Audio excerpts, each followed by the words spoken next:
नमस्कारं सर्वेषां छात्राणां स्वागतम् अस्ति।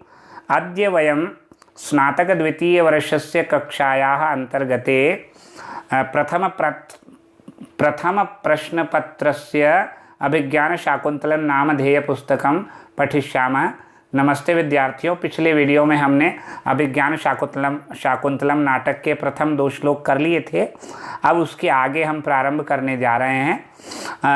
यहाँ पर सूत्रधार जी कह रहे हैं, क्या कह रहे हैं?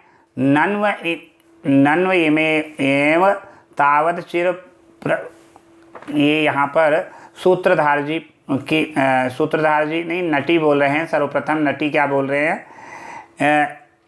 नटी जो है सूत्रधार जी की पत्नी है, वो उनका कथन है यहाँ पर।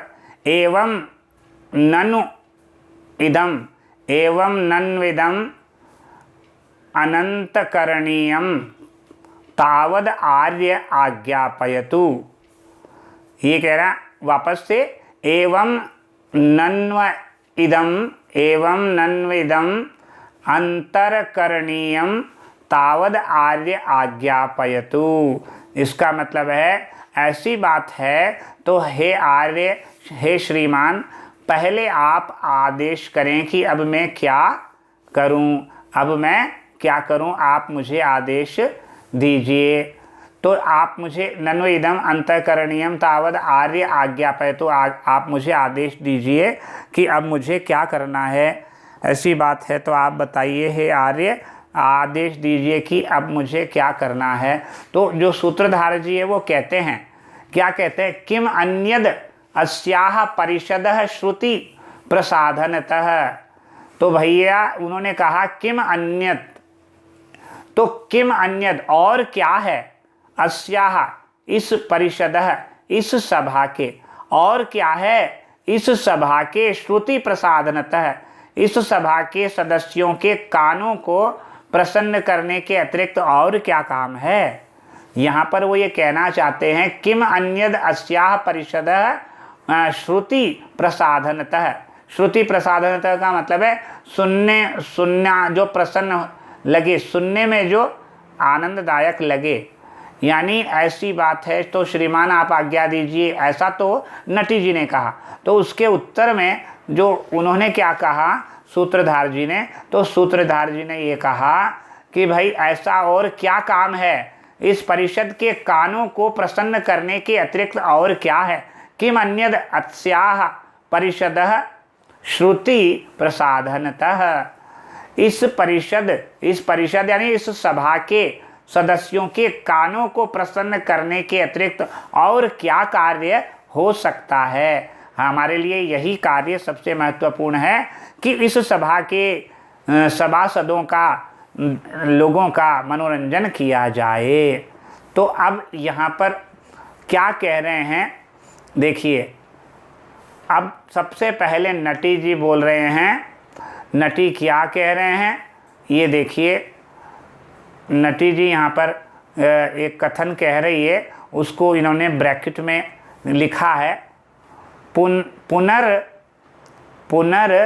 ऋतुमधिकृत्य गास्यामि। तो अब मैं अथ कतमं पुनर ऋतुमधिकृत्य गास्यामि। तो अब मैं कौन सी ऋतु को आधार बनाकर गाऊंगी, गाऊं। तो सूत्रधार जी कहते हैं, नन्व इममेव, ननु तो निश्चित रूप से, इमामेव इसी ऋतु, तावद चिर प्रवृत्त उपभोगम ग्रीष्म समयम अधिकृत्य गीयताम संप्रति ही। तो आप किसको गाइए, तो किस ऋतु के विषय में मैं गाऊं, ये तो पूछा नटी जी ने कि तो किस ऋतु के विषय में मैं गाऊं, किस ऋतु को आधार बनाकर मैं गाऊं। तो इसके उत्तर में जो है वो कौन देते हैं? कतमम अधिकृत्य, किस ऋतु को विषय बनाकर गास्यामि गाऊंगी। तो यहाँ पर जो सूत्रधार जी उन्हें क्या कहते हैं?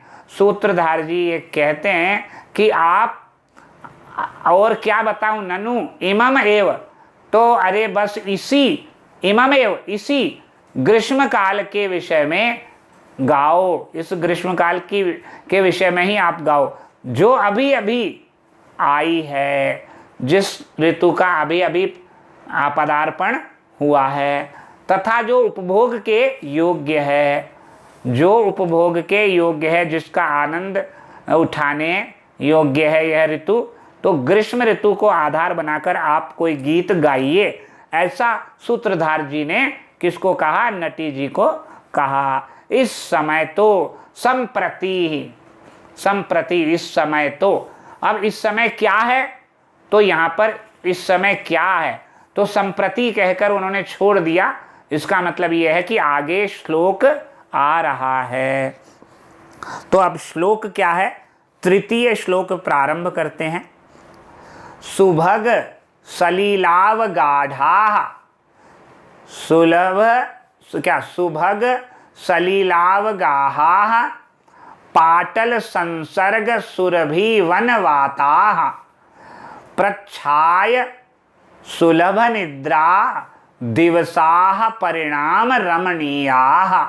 ये श्लोक है, बहुत सरल श्लोक है। सुभग सलिलाव गाहा, दूसरा पाटल संसर्ग सुरभि वनवाताः, तीसरा प्रच्छाय सुलभ निद्रा दिवसाह परिणाम रमणीयाः। देखिए ग्रीष्म ऋतु का इस श्लोक में वर्णन किया गया है। पहला पंक्ति जो आया है, जल में स्नान करना अच्छा लगता है, जल में स्नान करना अच्छा लगता है, उसके लिए इन्होंने कहा सुभग सलिलाव गाहा। सुभग अच्छा लगता है, सलिल मतलब जल में, अवगाहन, जल में अवगाहन करना रमणीय लगता है, जल में नहाना अच्छा लगता है। गर्मी में अच्छा लगता है ये सबको, तो इसलिए कहा जल में स्नान करना अच्छा लगता है। फिर दूसरी बात क्या कही है? दूसरी है पाटल संसर्ग सुरभि वनवाताः। पाटल संसर्ग सुरभि वनवाताः, इसका मतलब ये कह रहा है कि भाई जल में नहाना तो अच्छा लगता है, और जंगल की जो हवा, वो हवा जो चलती है, पाटल संसर्ग वाताः मतलब वायु, जंगल की जो हवा है पाटल पुष्प के संपर्क से सुगंधित होती है, हो जाती है। जो पाटल के संपर्क में, पाटल नामक पुष्प के संपर्क में आने के कारण पाटल संसर्ग सुरभि सुगंधित हो जाती है। वनवाताः, वनवाताः मतलब जंगल की हवा सुगंधित हो जाती है। पाटल नामक पुष्प के संपर्क में आने से जंगल की हवा सुगंधित हो जाती है। तीसरी पंक्ति है प्रच्छाय सुलभ निद्रा। छाया में क्या होता है? सुखपूर्वक नींद आती है, सुखपूर्वक नींद छाया में आती है। आपने पढ़ा होगा खरगोश और कछुए की जब दौड़ होती है तो खरगोश बहुत तेज दौड़ता है, बहुत तेज दौड़ता है, गर्मी होती है, रास्ते में एक पेड़ मिलता है उसको, उस पेड़ की ठंडी ठंडी छाया में वो सो जाता है। तो यहाँ पर इन्होंने यही कहा कि घनी छाया में आसानी से नींद आ जाती है, इसलिए इस पंक्ति के लिए कहा प्रच्छाय सुलभ निद्रा, यानी छाया में जो नींद आसानी से आ जाती है। घनी छाया में आसानी से सुलभ निद्रा, आसानी से नींद आ जाती है। और दिवस रमणीयाः परिणामः, परिणाम रमणीयाः दिवसाः, तो दिवसाः परिणाम रमणीयाः, इसका तात्पर्य है दिनों का अंत सायंकाल बहुत सुहावना हो जाता है। सायंकाल परिणाम, परिणाम यानी अंत, दिन का अंत में यानी शाम हो गई, तो दिनों का जो अंत होता है गर्मियों की ऋतुओं में, वो सायंकाल बहुत, संध्या बहुत सुहावनी हो जाती है। तो यहाँ पर चार विशेषताएं गर्मी की ऋतु की बताई। पहला तो बताया दिवसाः सुभग सलिलावगाहा, दिन में जो है हमारे को नहाना, जल में, सलिल मतलब जल में नहाना बहुत अच्छा लगता है। दूसरा पाटल संसर्ग सुरभि वनवाता, और जंगल में चलने वाली हवा पाटल पुष्प के संपर्क में आने से सुगंधित हो जाती है। प्रच्छाय सुलभ निद्रा, घनी छाया में आसानी से नींद आ जाती है। और चौथा परिणाम रमणीया दिवसाच, और दिनों का अंतिम भाग यानी संध्या काल सुहावना हो जाता है। यहाँ पर मैंने आपको कुछ इसका अर्थ बता दिया है। तो दिवसाह मतलब दिनानि, सुभग मतलब प्रीतिकरा, सलिल मतलब जले, अवगाह मतलब स्नानम, है ना। पाटलस्य यानी पाटल पुष्पस्य, संसर्गेण यानी संबंधेन, सुरभि यानी सुगंधि पूर्ण, वनस्य वातः वनवातः, विपिनस्य वाताः वायवः। ठीक है। प्रच्छाय यानी घनच्छाय युक्ते स्थाने, सुलभा सुखपूर्वक सुख प्राप्या, निद्राया येषु नींद, परिणामे अन्ते सायंकाले इति यावत रमणीया कमनीया भवन्ति हो जाते हैं। यहाँ पर प्रच्छाय पद विशेषण है, पर संज्ञा की तरह प्रयुक्त हुआ है। ऐसे स्थलों में व्यक्ति, स्थान या वस्तु जोड़कर अर्थ किया जाना चाहिए। ठीक है। पाटल जो होता है लाल रंग का एक विशेष प्रकार का पुष्प होता है, जो हिंदी में इसी नाम से प्रचलित है। कभी कभी इसे गुलाब भी लोग कहते हैं। अगला है ग्रीष्म में स्नान, सुरभित वायु, छाया में आई नींद और सायंकाल की रमणीयता का विशेष महत्व है, जिससे एक साथ रखकर एक ही श्लोक में पूरा वर्णन गर्मी की ऋतु का कालिदास जी के द्वारा कर दिया गया है। प्रस्तुत श्लोक उपभोग क्षम विशेषण की सार्थकता प्रतिपादित कर देता है। यहाँ पर आपको जो शब्द बताए हैं, सुभग सलिलावगाहा, जिसके जल में स्नान प्रीतिकर लगता है, सुभग यानी रमणीय, और सलिल मतलब जल है। ठीक है। अब व्युत्पत्ति के हिसाब से अवगाह, अव उपसर्ग, गाह धातु घय प्रत्यय, संसर्ग सम उपसर्ग सृज धातु घय प्रत्यय, सुलभ सु प्लस लभ प्लस खल प्रत्यय, परिणाम परि प्लस नम प्लस घय, समास में सलिलस्य सलिले अवगाहा, सलिलावगाह षष्ठी या सप्तमी तत्पुरुष, सुभग सलिलावगाह ये ते येषां ते सुभग सलिलावगाह बहुव्रीहि,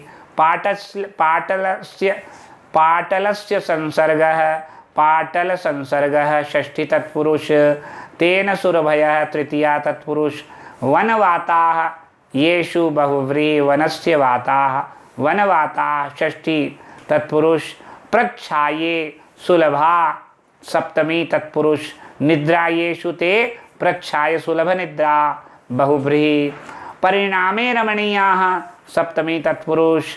छंद कौन सा है? आर्या छंद है। लक्षण मैंने आपको इससे पहले वाले श्लोक में बता दिया था। अतः यहाँ पर अभिज्ञान शाकुंतलम के प्रथम अंक का तृतीय श्लोक समाप्त होता है।